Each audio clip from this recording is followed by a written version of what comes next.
David Diaz Diving, November 13th.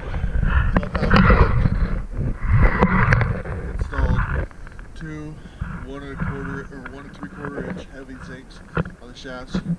The line cutter spur zincs are in good condition, almost new. Future reference there, size C, D, and E.